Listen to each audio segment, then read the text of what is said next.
Hi folks, I'm Ashraf Ingora. I'm a language and soft skill trainer, life business and parenting coach.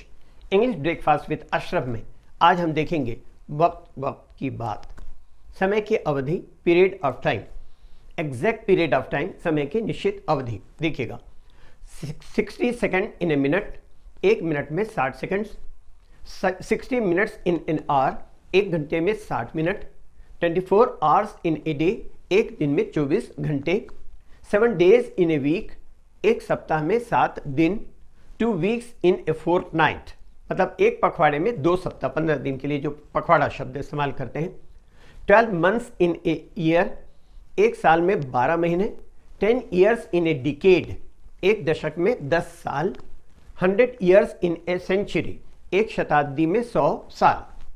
फिर आगे देखें 1000 years in A millennium, एक सहस्राब्दी में 1000 मतलब 1000 साल। अब देखिएगा अप्रॉक्सीमेट पीरियड ऑफ टाइम, लगभग समय की अवधि। कभी कभी एग्जैक्ट पीरियड ऑफ टाइम के लिए इस्तेमाल किए जाने वाले शब्द भी अप्रॉक्सीमेट पीरियड ऑफ टाइम के लिए प्रयोग किए जाते हैं। इनका प्रयोग यह बताने के लिए होता है कि कोई कार्य में कितना समय लगता है या लगा या लगेगा। देखिएगा example, at this rate it will take weeks to finish the job, means it will take long time. इस गति से तो इस काम को समाप्त करने में हफ्तों लग जाएंगे। आगे एक और एग्जांपल देखें, she has been doing the same job for years and years, इसका मतलब यह है फॉर ए लॉन्ग टाइम, वह बरसों से उसी काम को करती आ रही है। कुछ अदर फ्रेजेस का प्रयोग भी यह बताने के लिए किया जाता है कि किसी कार्य में कितना समय लगता है। एग्जांपल देखें, I have had these books for quite a while, इसका मतलब मेरे पास ये किताबें काफी समय से हैं। You are late, I have been waiting here for ages, इसका मतलब तुम्हें देर हो गई है, मैं बहुत देर से यहां इंतजार कर रहा हूं। आगे, will they be here long, yes they only started A short time ago, क्या वे यहां लंबे समय तक होंगे। आगे है इसका जवाब देता है हाँ, वे थोड़ी देर पहले ही रवाना हुए थे।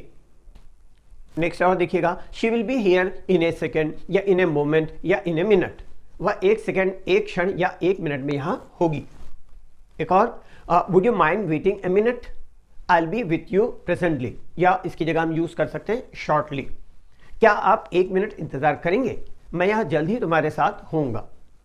फिर आगे देखें, पीरियड ऑफ टाइम को पास्ट एंड प्रेजेंट में व्यक्त करने के लिए जनरली इस तरह के सेंटेंस स्ट्रक्चर का प्रयोग किया जाता है। एग्जांपल से समझ में आएगा, romantic movies were popular in the late 1970s and early 80s, इसका मतलब 1970 के अंत और 80 की शुरुआत में रोमानी चलचित्र लोकप्रिय थे। फिर एक और एग्जांपल देखें, this house was built in the mid 60s, इसका मतलब मध्य 60 के दशक में यह घर बनवाया गया। एक और example, the college dates from the turn of the century, means the beginning of the century, ये इसका सेंस है, कॉलेज शताब्दी के प्रारंभ से अस्तित्व में है। Electric lights were invented near the end of 19th centuries, इसका मतलब लगभग 19वीं शताब्दी के अंत में विद्युत रोशनी का आविष्कार हुआ था। नेक्स्ट एग्जांपल देखें, science has developed enormously in modern times, इसका मतलब आधुनिक समय में विज्ञान बहुत अधिक विकसित हो गया है।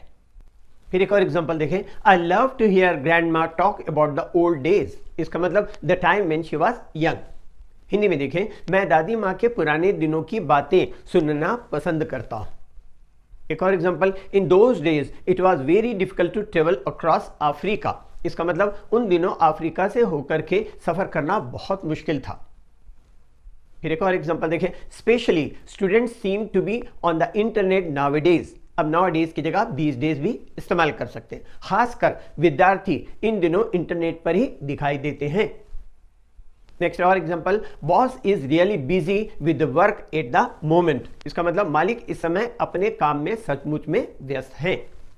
फिर देखिए, a period of time from one point of time to another, एक निश्चित समय से दूसरे निश्चित समय तक की अवधि। एग्जांपल देखिएगा, I stayed in Delhi from Wednesday to Monday, मैं दिल्ली में बुधवार से सोमवार तक ठहरा। His office is open from 9 o'clock until 5:30, until की जगह टिल का भी इस्तेमाल होता है। उसकी ऑफिस 9 बजे से 5:30 बजे तक खुली रहती है। एक और example, the last one, the concert are Monday through Friday, इसका मतलब they are on Monday, Tuesday, Wednesday, Thursday, Friday. संगीत समारोह सोमवार से शुक्रवार तक है। 656 पेज की बुक है, मार्केट में अवेलेबल है। आप चाहे तो जहां से भी आप बुक शॉप से लेना है तो ले सकते हैं, लेकिन बुक शॉप से आपको 10 से 15% डिस्काउंट पर मिलेगा। मुझसे लेंगे तो 34% डिस्काउंट पर आपको हम डायरेक्ट प्रोवाइड कर सकते हैं। चाहे तो आप इस बुक को लीजिए, और चाहे इसलिए भी बोल रहे हैं कि आपको चाहना पड़ेगा इसको लेने के लिए, वो इसलिए ज़रूरी है क्योंकि इस बुक में डिस्कोर्स मार्कर, जिसके बारे में अक्सर बोला हूँ, जो आपको पूरी दुनिया के किसी बुक में नहीं मिलेगा, क्योंकि लैंग्वेज का जो लेखक होता है, किसी भी लैंग्वेज का, वो लेखक भी होता है और संकलनकर्ता भी।